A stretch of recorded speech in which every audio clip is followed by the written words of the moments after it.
Halo, Assalamualaikum warahmatullahi wabarakatuh. Apa kabar sahabat zakat semuanya? Gimana work from home-nya? Kawan-kawan, semoga dengan adanya kawan-kawan di rumah atau work from home ini, kawan-kawan bisa selalu terjaga kesehatannya. Oke, kawan-kawan sekalian, di sesi ZS Talk kali ini, kita akan membahas tentang eh, bagaimana sih seseorang itu melakukan social distancing atau melakukan work from home dengan produktif, terus bagaimana hidup sehat. Nah, ini akan dijelaskan oleh ahlinya. Beliau adalah seorang dokter eh, yang aktivitas di dunia kesehatannya sudah luar biasa, banyak prestasi yang beliau dapat gitu. Nah, beliau adalah Dr. Fahru Roji atau Dr. Haji Fahru Roji MS. Nah, beliau saat ini sedang mengemban amanah di Ketua Asosiasi Klinik Indonesia Asklin Kota Depok dari tahun 2017 hingga sekarang. Terus beliau juga sebagai pengurus Ikatan Dokter Indonesia atau IDI Kota Depok. Beliau juga pengurus Pusat Perkumpulan Pemberantasan Tuberkulosis Indonesia (PPTI) tahun 2017 hingga sekarang. Nah, pastinya orang yang akan berbicara selanjutnya ini adalah ahli yang mumpuni, yang dimana ilmu-ilmu beliau di dunia kesehatan bisa menjadi rujukan kita dalam menjalani pandemi ini dengan benar. Di mana kita tahu banyak informasi-informasi hoax yang bertebaran di grup-grup WhatsApp, itu juga bisa menjerumuskan kita. Bahkan beberapa saat ini orang mendengar sesuatu dapat mencegah COVID ini, langsung memborongnya, langsung menyerbu supermarket sehingga terjadi kelangkaan bahan. Apalagi sempat juga kebelakangan di awal-awal COVID ini rame di Indonesia, banyak orang yang menyerbu apotek, terus tempat penjualan alkes, toko alkes, itu memborong masker, hand sanitizer, itu menyebabkan kelangkaan sampai saat ini. Nah, ini sangat disayangkan. Gimana dok? Iya. Sehat-sehat selalu ya dok? Alhamdulillah. Udah bagus nggak latarnya? Keren. Oh ya, sip. Tadi habis aktivitas dok? Ya, ini lagi nemenin istri nih. Masya Allah. Ini pastinya lagi sibuk-sibuknya ya? Ya, ya lumayan lah. Ya, kita dengar di kalau orang ngendor di rumah, kita tetap harus ngelayap keluar. Garda terdepan dok. Ya, mudah-mudahan bermanfaat lah buat masyarakat. Insya Allah masyarakat support terus bagi tenaga kesehatan, khususnya dokter yang menangani ada di garda depan. Soalnya kalau bukan dokter, siapa lagi yang bantu kita nih berada di tengah pandemi ini. Sebenarnya masyarakat juga garda terdepan.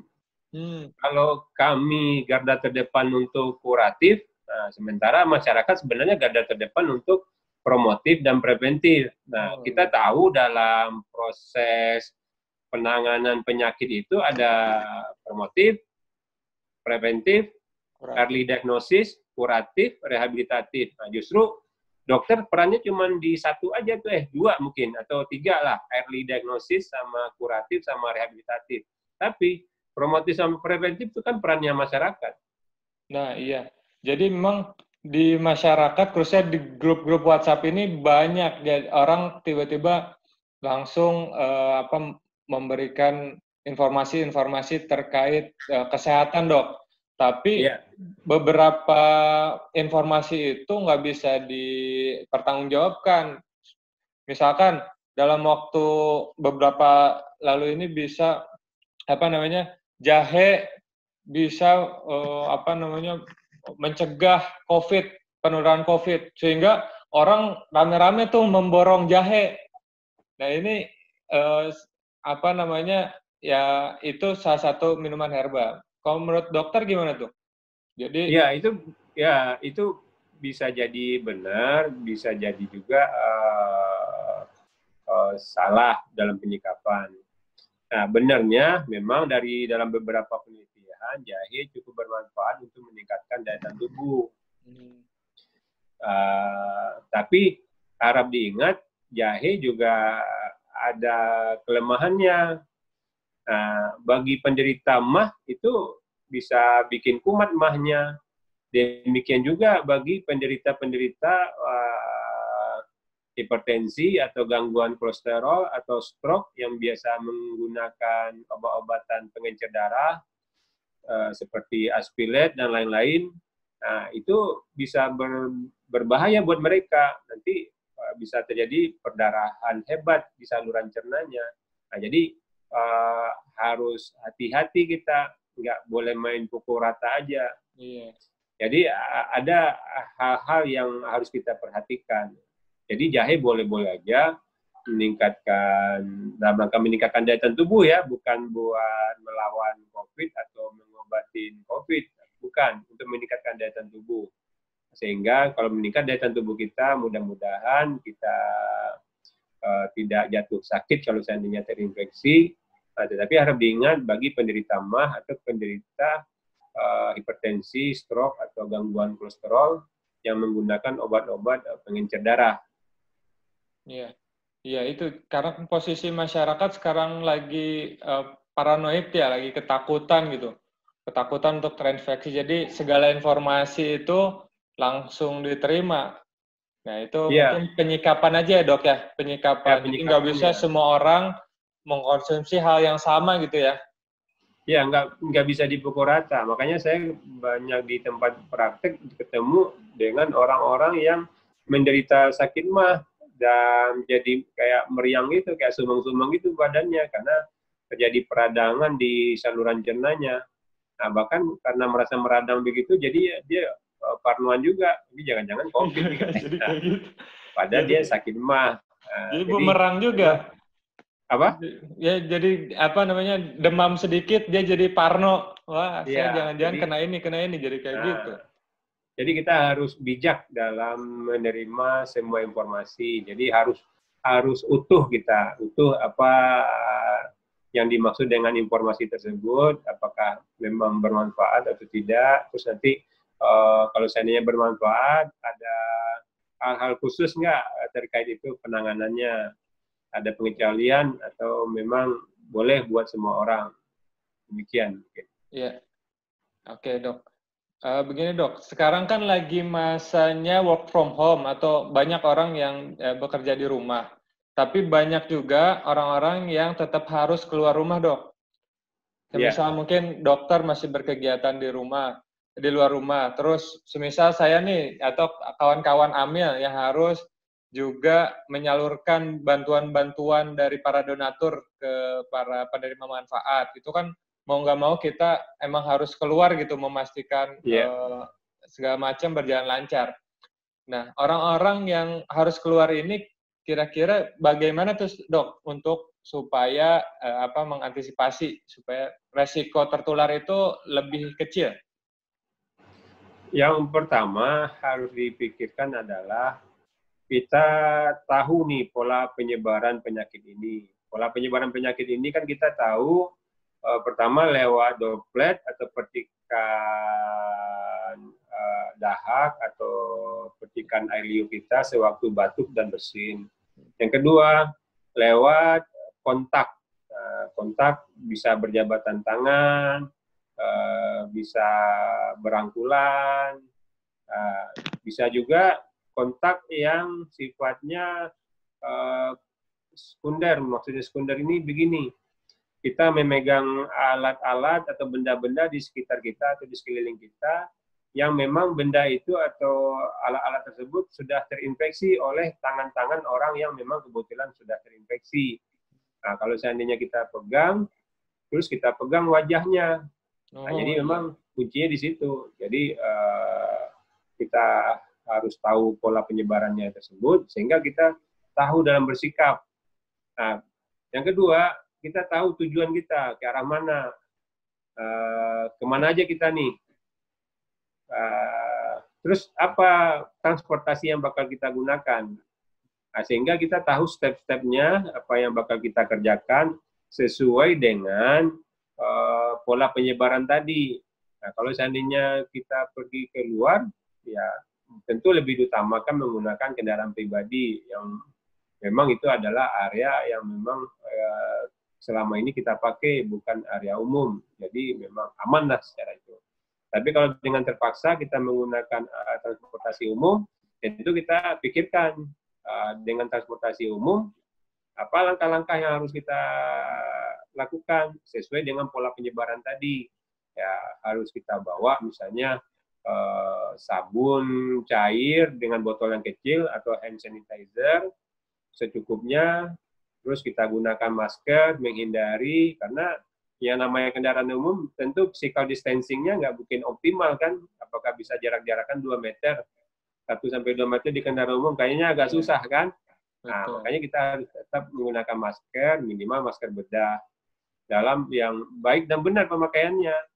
Terus selanjutnya selama naik kendaraan umum itu kita jangan pegang wajah kita, atau seminimal mungkin jangan pegang benda-benda atau alat-alat sekitar kendaraan umum tersebut. Kalau seandainya kita mau megang wajah kita, pastikan tangan kita dibersihkan dulu. Ya, sebaiknya sih menggunakan sabun dengan air mengalir.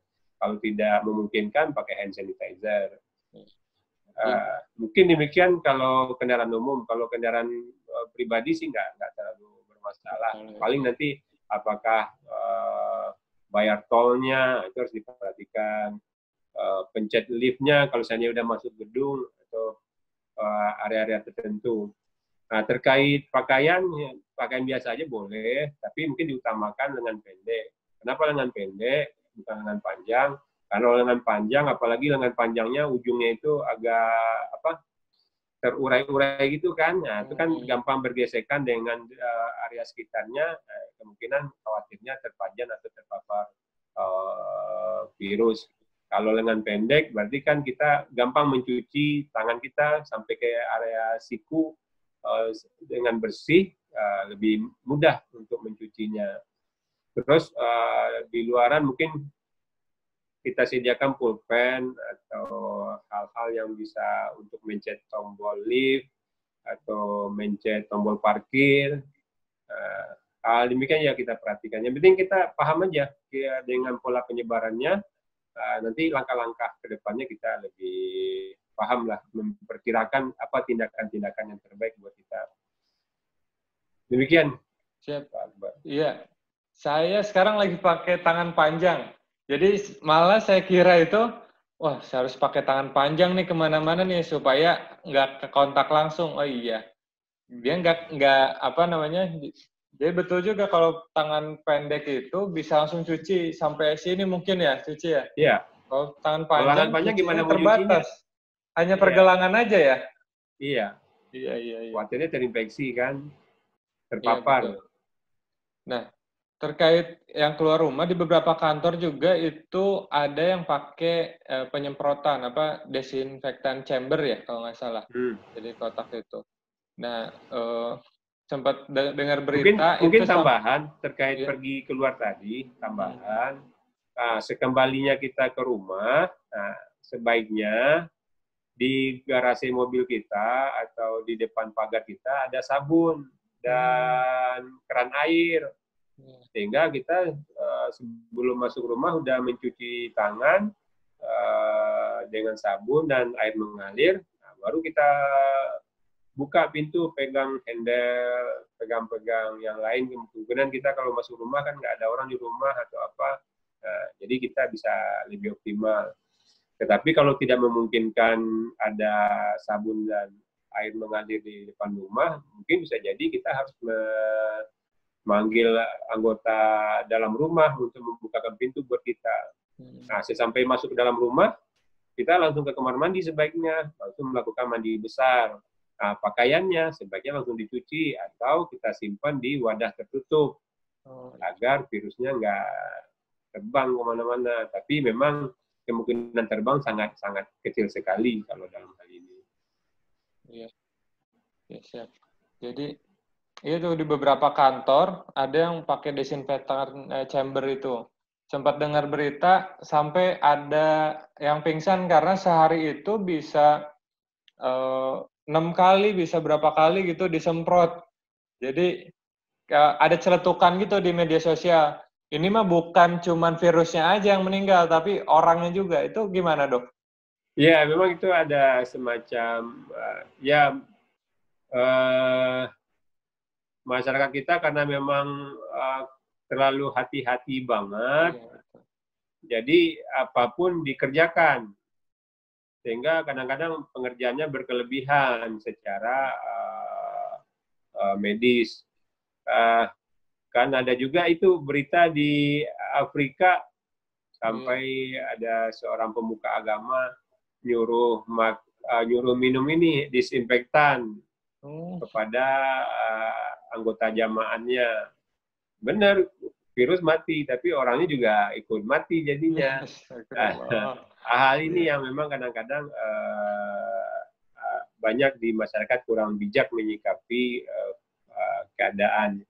Nah, kan kita tahu memang virus ada di tubuh kita. Nah, maka kita harus benar-benar paham nih pola penyebarannya itu gimana. Nah, virus ini kan memang tempat nyantolnya ke tubuh kita itu kan lewat sistem saluran pernapasan. Karena memang banyak tempat penampungannya di sana atau reseptornya di sana, di saluran nafas. Nah, saluran nafas masuk ke dalam tubuh kita lewat apa? Atau keluar dari tubuh kita lewat apa? Nah, itu rongga mata, rongga hidung, rongga mulut. Nah, jadi itu yang harus kita awasi. Kalau lewat panjang itu kita awasi, insya Allah sih nggak ada masalah. Nah, tapi kalau virus yang ada di tungkai kita, di tangan kita, atau di bahu kita, atau di baju kita, selagi nggak sampai menempel ke area muka kita atau area wajah kita, nggak ada masalah. Makanya tindakan-tindakan membunuh virus atau virus dengan menggunakan chamber disinfektan atau semprotan disinfektan sebenarnya sih terlalu berkelebihan. Sebenarnya cukup aja dengan cuci tangan atau cuci muka dengan sabun dengan menggunakan air mengalir. Jadi nggak mesti harus berkelebihan demikian. Sayang juga dananya kan, mendingan kita pakai buat beli APD tenaga dokter di garda terdepan yang memang lagi berkekurangan, samping biayanya mahal dan kesulitan juga untuk mendapatkannya. Iya, apalagi sempat rame juga tuh orang sipil yang belanja ke supermarket pakai APD lengkap. Iya. Itu saking masyarakat kita hati-hati, antara hati-hati sama parno gitu, parno berlebihan. Berkelebihan. Nah, kalau kondisi ke supermarket, APD sekarang itu gimana, Dok? Gimana? APD kan pastinya yang paling membutuhkan APD ini tenaga kesehatan. Iya. Nah, jadi sedangkan di masyarakat ada hal-hal seperti ini yang mungkin belum teredukasi ya, penggunaan APD itu seperti apa bagus. Sebenarnya pada masyarakat cukup itu aja. Memang kalau sehat dia nggak usah pakai APD atau pakai masker. Kalau yang sakit ya memang dianjurkan pakai masker biar ketika batuk atau ketika bersin nggak kemana-mana percikan batuk atau bersinnya. Nah, cuman memang jadi perhatian buat kita kalau kita di tempat-tempat umum, kalau atau di sarana umum, buat yang sehat pun mungkin agak perlu hati-hati karena kita nggak tahu ya situasi dan kondisi sangat memungkinkan aja ada orang bersin atau ada orang batuk di sekitar kita. Sementara dia hidden carrier kan bisa juga pada kan tidak semua yang positif menunjukkan gejala, tetapi yang positif pun bisa tidak menunjukkan gejala atau dia dalam keadaan masa inkubasi atau kita kenal dengan hidden carrier atau pembawa virus yang diam yang tidak kita ketahui. Nah, ini yang berbahaya kan. Nanti kalau di sarana tempat umum, kalau dia kebetulan ya bisa aja kan ada rangsangan, misalnya rangsangan makanan, rangsangan bau, sehingga dia menyebabkan dia batuk atau menyebabkan dia bersin. Karena ada rangsangan tersebut, bukan karena rangsangan sakit, tapi rangsangan kondisi udara di lingkungannya, virusnya jadinya keluar. Nah, ini yang harus kita antisipasi. Sementara itu kan sarana umum, ya kalau area terbuka sih nggak mesti harus kita pakai masker, karena ventilasinya bagus, aliran udaranya bagus, dan ada paparan matahari kan. Tapi kalau di ruangannya agak tertutup, dengan menggunakan AC seperti di bis atau di angkot, atau di mall atau di supermarket, bisa jadi kita butuh pakai masker. Tapi ini ya sekali lagi ini karena kita memang stay at home, mendingan kita di rumah aja. Jangan usah keluar-keluar belanja, telepon aja itu tukang sayur atau lewat ojol bisa juga. Jadi nggak menyebabkan risiko kita terpapar atau terpajan virus lebih besar. Iya, jadi itu yang jadi kekhawatiran di masyarakat kan. Sebenarnya apa namanya virus COVID-19 ini sama kayak flu atau enggak sih? Dia tuh aerosol atau hanya droplet aja atau airborne? Karena sempat rame juga kan. Ada orang yang menggoreng-goreng isu kalau WHO mengumumkan virus ini bisa lewat udara. Jadi semua orang borong masker susah, masker sulit gitu. Nah, ya sebenarnya virus ini tetap penyebarannya lewat yang tadi, lewat droplet atau petikan, baik ketika batu maupun ketika bersin, terus kontak fisik, lanjutnya kontak dengan area-area sekitarnya kita dengan tangan kita, yang memang kebetulan area atau daerah sekitar itu terpapar atau terpajan virus, sehingga tangan kita itu kita pegang ke wajah kita, itu yang memungkinkan untuk kita terinfeksi. Kalau terkait airborne atau aerosol itu memang ada keadaan-keadaan khusus seperti dokter gigi misalnya kan melakukan pemboran, sehingga alat-alatnya kan muter itu, sehingga ada semacam timbul aerosol dari ruangan rongga mulutnya. Nah, itu mungkin itulah yang dimaksud dengan airborne. Tetapi ya kalau di ruangan tertutup atau di ruangan AC, kalau kita lagi batuk, lagi bersin, ya bukan airborne sih namanya, tetap droplet atau petikan, tapi mungkin melayangnya di udara mungkin lebih lama, atau ada istilahnya extended period of time droplet. Jadi extended period of time droplet. Jadi perpanjangan waktunya droplet lah. Jadi dorongan ya dari kipas atau AC itu tertutup dan ber-AC. Makanya kalau saya sih anjurkan sebaiknya ruangan kita buka jendelanya selebar-lebarnya agar ventilasinya terbuka, udara masuk, angin masuk, sehingga lebih cepat pertukaran udaranya. Dan juga bagus kan buat cahaya matahari, sehingga cahaya matahari masuk ke dalam ruangan-ruangan kita. Nah, menarik yang tadi Dok,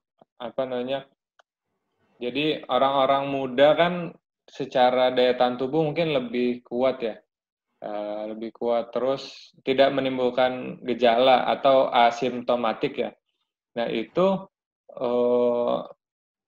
proses penularannya atau untuk menimbulkan gejala itu sebenarnya seperti apa sih, Dok? Karena saya di rumah itu ada orang tua kan, umur 60 ke atas.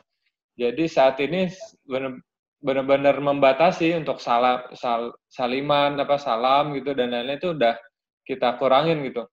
Jadi ya untuk mengurangi resiko aja sih. Nah, itu gimana tuh menyikapinya? Jadi gini, yang harus kita pahami dari beberapa laporan yang jelas, hampir 80%, bahkan mungkin 85% orang yang infeksi terkonfirmasi positif COVID-19 ini tidak menunjukkan gejala. Kalaupun ada gejala, berupa gejala ringan. Nah, gejalanya berupa apa? Ya gejalanya seperti bisa demam, bisa batuk, bisa pilek, nah, bisa juga mungkin mengalami sesak nafas. Nah, karena tidak punya ada gejala ini, makanya, dan itu biasanya terutama pada orang-orang yang imunokompeten atau daya tahan tubuhnya utuh atau daya tahan tubuhnya intak. Nah, daya tahan tubuh yang utuh ini biasanya pada orang-orang muda yang berusia di bawah 50 tahun ke bawah atau pada anak-anak. Kecuali kalau mereka ada penyakit-penyakit kronik. Nah, tetapi kalau dia nggak punya penyakit kronik dengan usia muda, itu insya Allah sih daya tahan tubuhnya bagus. Tapi tidak menutup kemungkinan juga, walaupun daya tahan tubuhnya bagus, tetap bisa menimbulkan gejala, bahkan menimbulkan sampai keadaan kritis, bahkan ada yang meninggal. Seperti yang terjadi di Cina kan dokternya masih muda. Terus yang di kita juga terakhir kemarin kan ada dokter yang masih umur 39 tahun meninggal. Saya yakin dokternya cukup terawat badannya, cukup sehat, nggak ada penyakit bawaan atau penyakit kronik, tetapi tetap meninggal kan. Nah, tapi ya makanya kita juga jangan berbangga diri juga atau merasa aman juga, walaupun kita muda nih, seakan-akan kalau anak muda kuat badannya, tahan fisiknya, daya tahan tubuhnya bagus. Enggak mesti begitu. Tetap harus kita hati-hati. Karena kalau kita sakit nanti repot. Nah, tetapi memang kebanyakan 80-85% tadi dia nggak menunjukkan gejala. Nah, yang tidak menunjukkan gejala ini kan kita sebut tadi hidden carrier atau pembawa virus yang tersembunyi. Nah, ini yang bahaya nanti kalau seandainya kontak atau ketemu dengan orang-orang yang punya daya tahan tubuhnya turun atau rendah atau kita sebut dengan istilah imunokompromis. Siapa saja mereka? Orang yang berusia di atas 60 tahun, terus punya penyakit kronis seperti TBC, penyakit paru obstruktif kronik, gagal ginjal, gagal jantung, stroke, diabetes, dan penyakit-penyakit lainnya. Nah, orang-orang ini harus kita lindungi, jangan sampai kita yang hidden carrier ini menularkan ke mereka. Kalau sampai menularkan kepada mereka, kemungkinan besar orang-orang yang berisiko tinggi ini biasanya mengalami keadaan mempunyai gejala yang berat, sedang sampai berat, bahkan sampai kritis. Demikian. Iya, jadi itu ya yang kita takutkan. Malah kalau saya pribadi sekarang harus mengasumsikan diri kita ini ya tadi kita tuh carrier, hidden carrier, atau bahkan mengasumsikan kalau kita tuh udah terinfeksi gitu, sehingga bisa jaga jarak segala macam. Kita nggak mau lah orang-orang tersayang kita di sekitar kita bisa kena gitu. Karena dalam hal ini kita memang harus jadi orang ambivalen.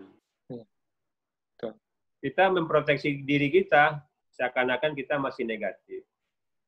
Tetapi di lain pihak, kita melindungi orang lain seakan-akan kita sudah positif. Betul. Nah, switch on, switch off-nya itu harus jalan tuh. Iya. Jadi antara switch negatif dengan switch positif. Jadi penyikapan buat kita, melindungi diri kita, kita seakan-akan masih negatif. Tapi untuk melindungi orang lain, kita seakan-akan sudah positif.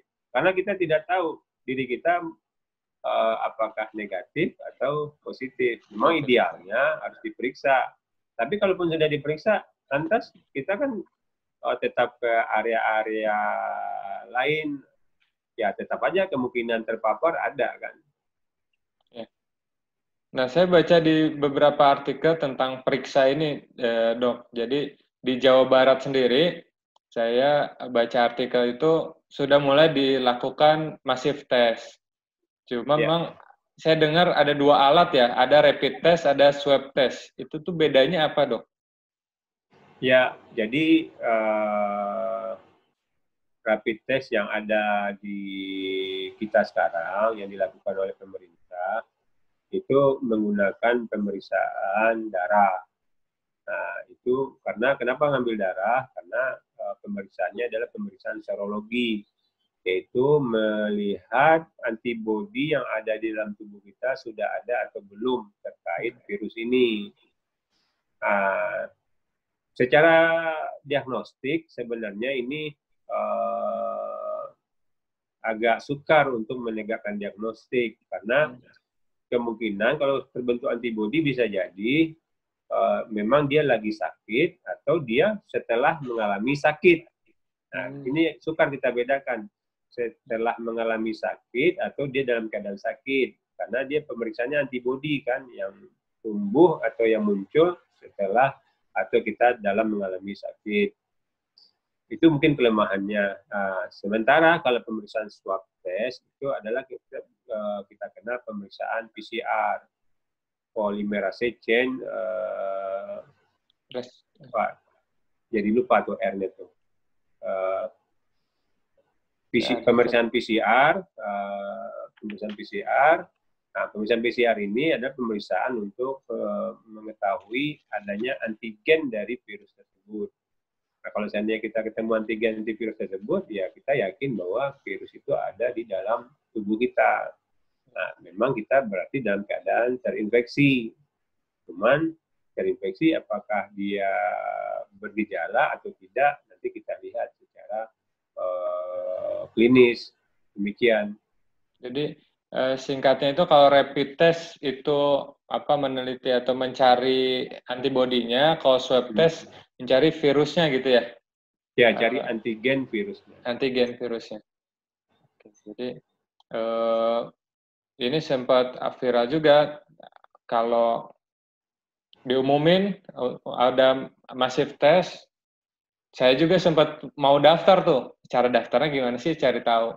Saya cari-cari literasi lagi, ternyata nggak perlu. Kalau yang masih merasa sehat, udah di rumah aja. Ada prioritas. Kalau istilahnya, kalau nggak salah triase ya, dok? Iya. Tapi triase itu gimana, dok? Jadi gini, tujuan pemeriksaan rapid test itu dari pemerintah bukan menegakkan diagnosa, tapi untuk sebagai surveillance. Surveillance melihat sudah seberapa banyak, seberapa sebar itu orang-orang di daerah tersebut mengalami terinfeksi. Nah, kalau seandainya ketahuan dia terinfeksi atau tidak, dan pemerintah lebih mudah untuk melakukan tracing atau melacak siapa-siapa saja yang mengalami kontak erat dengan mereka. Sehingga dengan tahunya orang-orang yang positif, melihat pergerakan dia 14 hari sebelumnya, dan kondisi sekarang, sehingga tahu nih kontak-kontaknya sama siapa aja nih. Ya, itu bisa kita lakukan perlindungan-perlindungan sehingga penyebarannya bisa kita atasi. Itu sebenarnya yang lebih ditujukan oleh pemerintah kita, sehingga dengan tahunya itu kita bisa melacak penyebaran penyakit ini bisa kita atasi, kita kurangin. Nah, dengan kalau kurangnya penyebaran, bahkan mungkin tidak ada penyebaran, berarti penyakit ini berharap akan menurun kasus-kasusnya. Demikian. Terakhir nih, dok, kira-kira apa himbauan untuk masyarakat supaya masyarakat itu nggak panik, menghadapi situasi seperti ini, dok? Khususnya masyarakat di Kota Depok, karena Jakasses ada di Kota Depok, kita melakukan juga program-program preventif dan juga antisipasi di ekonomi masyarakat. Karena dampaknya kan bukan cuma kesehatan ya, ada dampak sosial ekonomi juga. Nah, itu yang coba Jakassusnya sambil peran. Nah, kira-kira gimana himbauannya, dok? Yang pertama, kita harus tahu pola penyebarannya itu gimana. Tadi kan penyebarannya gimana? Droplet. Atau percikan, baik ketika batuk atau bersin. Terus kontak erat dengan si penderita atau yang terinfeksi COVID-19. Terus selanjutnya kita megang wajah kan, sebagai tempat sumber virus itu berada. Baik itu menyebabkan kita menularkan ke orang lain atau menyebabkan kita ketularan. Nah, kalau tahu kita pola-pola penyebaran ini, insya Allah sih kita akan merasa cukup aman dan kita tidak akan berkelebihan dalam menerapkan proteksi untuk tubuh kita. Nah, yang paling baik lagi adalah sesuai dengan himbauan pemerintah, kita memang harus selalu ngendon di rumah, kata orang Depok, atau stay at home, kata orang Inggris kan. Nah, kenapa? Karena kalau kita berada di rumah, kita berarti nggak kemana-mana, nggak berinteraksi dengan orang, nggak berketemuan dengan orang.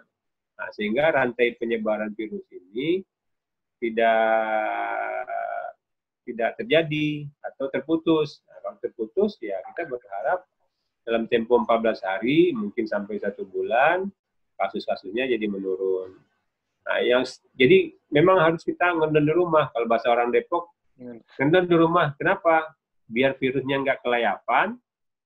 Dan terus yang kedua, biar virusnya nggak nempel sama tubuh kita. Yang ketiga, itu agar tenaga medis tidak direpotkan. Itu mungkin yang menjadi perhatian kita. Siap. Tambahan dok, jadi ini juga mungkin sekalian aja curhat. Jadi orang-orang yang kebutuhan berobat, mungkin punya penyakit lain yang sebelum rame COVID ini dia memang udah rutin berobat. Terus juga ibu-ibu hamil itu mau berobat, jadi takut dok. Jadi kayak istri saya sedang hamil nih, mau berobat untuk periksa itu, udah nanti aja deh. Jadi takut untuk datang ke klinik. Itu gimana dok menyikapinya dok? Nah, itulah pentingnya kita berkomunikasi dengan pihak fasilitas kesehatan yang selama ini tempat kita melakukan kontrol atau berobat rutin. Misalnya ke Paskes primer atau klinik atau puskesmas, ya kita cari informasi terkait nomor telepon mereka. Kalau kita sudah punya nomor telepon mereka, kita kontak mereka terkait layanan ini. Apa yang harus kita jalani, alur yang mereka terapkan. Begitu juga dengan pihak rumah sakit. Kita cari nomor teleponnya, kita kontak mereka. Kita tanya alur yang mereka terapkan.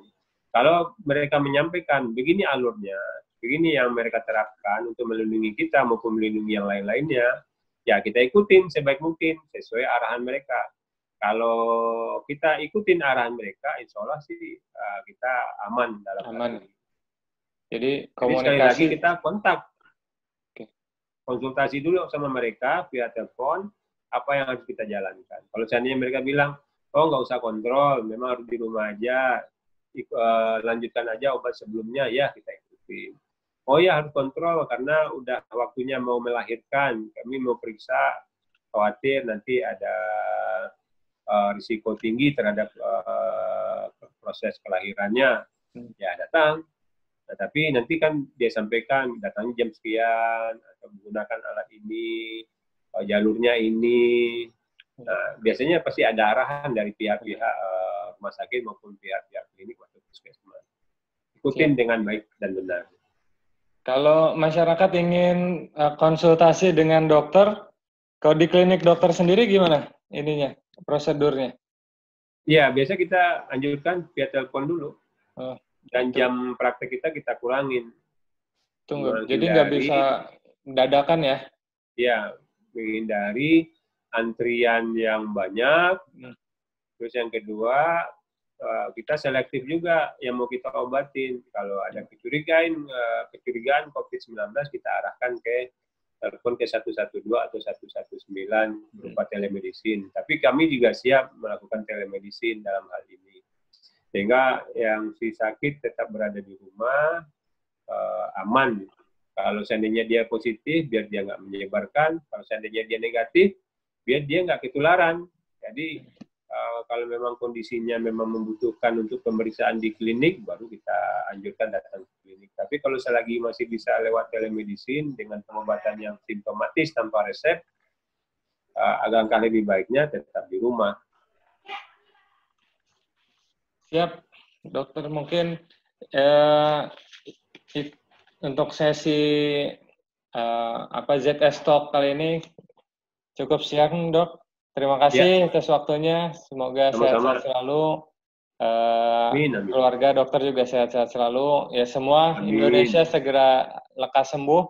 Ya. Semua seluruh dunia juga lekas sembuh. Ya, jadi segala macam partisipasi dari masyarakat juga insya Allah bakal membantu ya segera proses atau pemulihan Indonesia ini bisa lebih setidaknya tidak semakin parah nih penyebarannya dengan adanya tadi social distancing atau physical distancing tadi yang stay at home. Satu lagi mungkin yang perlu diingat, dokter memang garda terdepan terkait pengobatan, tetapi kalau masyarakat garda terdepan untuk menghentikan penyebaran ini. Jadi kita semuanya sama-sama garda depan, sama mempunyai peran aktif yang sangat diperlukan sekali untuk menghentikan laju jumlah kasus penyakit ini. Jadi dokter untuk pengobatan, masyarakat untuk menghentikan penyebaran penyakit ini. Harus kompak kita, antara dokter dengan masyarakat harus kompak, sehingga virus ini cepat berlalu. Kalau tidak kompak, kita saling sama-sama dirugikan.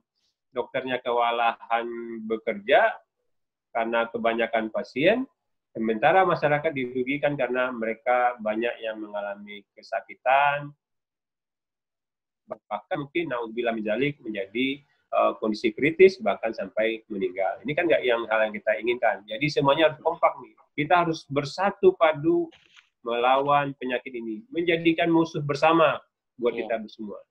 Mungkin itu catatan yang paling penting buat kita.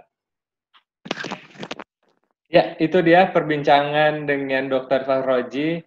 Semoga apa yang disampaikan dapat diambil manfaatnya dan dijalani sesuai dengan arahan dari Dr. Fahroji.